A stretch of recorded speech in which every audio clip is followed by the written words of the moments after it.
ఏపీలో శ్వేతపత్రాల రగడ మొదలైంది. ప్రభుత్వం 4.5 ఏళ్లలో చేసిన అభివృద్ధిపై వైట్ పేపర్స్ విడుదల చేస్తుంటే ప్రతిపక్ష వైసీపీ మాత్రం ప్రభుత్వాన్ని తప్పుపడుతోంది. చంద్రబాబు చెప్పేవన్నీ అబద్ధాలేనంటోంది. చంద్రబాబు ఇచ్చిన హామీల్లో ఎన్ని నెరవేరాయో శ్వేతపత్రాల్లో చెప్పాలంటున్నారు వైసీపీ నేతలు.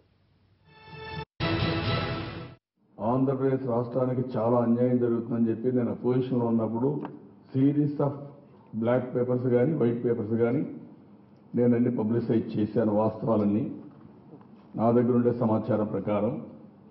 తర్వాత గవర్నమెంట్లోకి వచ్చిన తర్వాత ఈరోజు ఎక్కడున్నాం అనే దానిపైన 8 వైట్ పేపర్స్ ఆ రోజు పబ్లిసైజ్ చేశాం.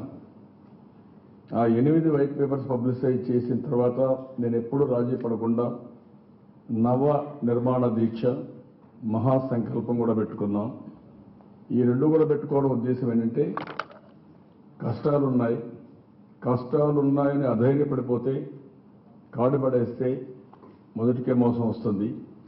అట్లా కాకుండా కేంద్రం ఇవ్వాల్సిన డబ్బుల్ని ఫోకస్ చేస్తూనే ఆ డబ్బులు తీసుకొని మనం కూడా కష్టపడి అందరితో సమానంగా అవసరమైతే అందరికంటే ముందుండడానికి మనం ముందుకు పోవాలనే ఉద్దేశంతో శ్రీకారం చుట్టాం. ఒకటి చేయగలిగాం, కష్టపడ్డాం, కొంతవరకు నిలదొక్కున్నాం. అదే సమయంలో కేంద్ర ప్రభుత్వం మాత్రం పూర్తిగా మనకు అన్యాయం చేసే పరిస్థితికి వచ్చారు, అణగదొక్కే పరిస్థితికి వచ్చారు.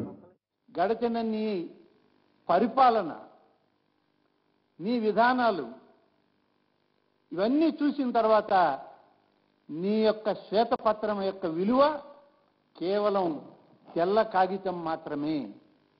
శ్వేతపత్రం మీద నువ్వు చెప్పేటువంటి ఏ వాక్యం కూడా వాస్తవాలకు దూరంగా, వాస్తవ విరుద్ధంగా ఉంటాయే తప్ప పరిపాలనలో అవి మరి స్పష్టం అవడం లేదు.